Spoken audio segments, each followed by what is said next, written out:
Soros busted in Alabama. Birmingham, Alabama, an organization partnered with a George Soros-financed group and led by a radical leftist who is the half-brother of the infamous controversial Reverend Al Sharpton, has been diligently working over the past few weeks to register convicted felons across Alabama. The aim of the effort has been to get as many felons as possible on the roster before last Monday, the deadline to register, in order to vote in Alabama's December 12th Senate special election that pits Republican Roy Moore against Democratic challenger Doug Jones. The man spearheading the campaign has stated outright that his effort is meant to ensure a Democratic victory in Alabama. The thousands of felons reportedly newly registered over the past few weeks were most likely not included in any recent polling on the Alabama Senate race put out by major firms. Jones himself is tied to some of the specific organizations associated with the drive to register felons here. Indeed, as Breitbart News first reported, Jones spearheaded a project for a massively Soros-financed legal activist group demanding full voting rights be given to felons released from prison, including those convicted of murder, rape, and other violent crimes. Alabama.com reported that Pastor Kenneth Glasgow has been at the forefront of the statewide effort, which has successfully registered thousands of felons across Alabama in recent weeks. Glasgow has been aiding in his efforts here by other Soros-financed groups, including the American Civil Liberties Union, ACLU. The Village Voice previously described Glasgow, Sharpton's half-brother, as an ex-con and recovering crackhead turned street preacher.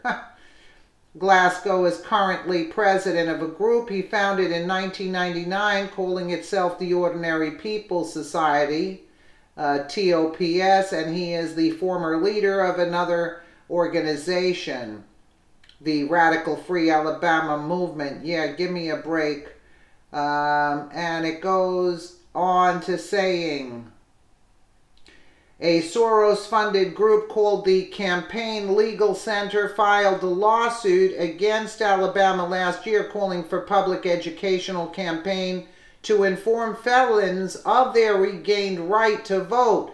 The litigation is still ongoing. This is not a Democratic or Republican issue. It's a democracy issue with a lowercase d, Daniel Lang, a Campaign Legal Center lawyer, stated after spending a week earlier this month in Alabama holding educational clinics on the matter.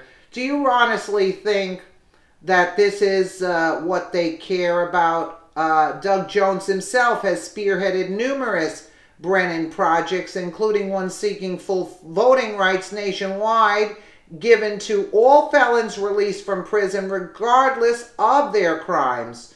So, getting to the nitty-gritty, the Soros-funded Campaign Legal Center has released an Alabama voting rights restoration toolkit, aiding felons in registering to vote. Soros' Open Society is listed as the donor to the group.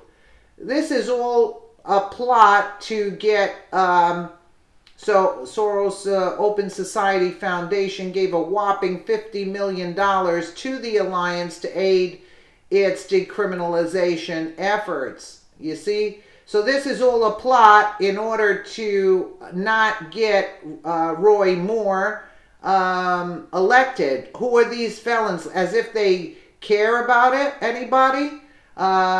Sharpton's national group boasts that it is involved in efforts to support voter registration while fighting voter suppression in numerous states, including Alabama. And this is written with research by Joshua Klein for Breitbart News. This is sickening. This is sickening. This is all a ploy, as if they care. they would have never cared, but they don't want a Republican in. That's why they made up the false allegations about Roy Moore, and he was still winning in the polls. And that's why they're trying to get convicted felons to, it's not voter suppression that they care about. It's to get the Democrats to vote. And who are they going to vote for? The felons or the Democrats? So this is what you want ruling your country, right? Felons, convicted felons, right? And this is what George Soros tries to accomplish. It's sickening. Let me know what you guys think in the comments below. And again, thank you so much for watching.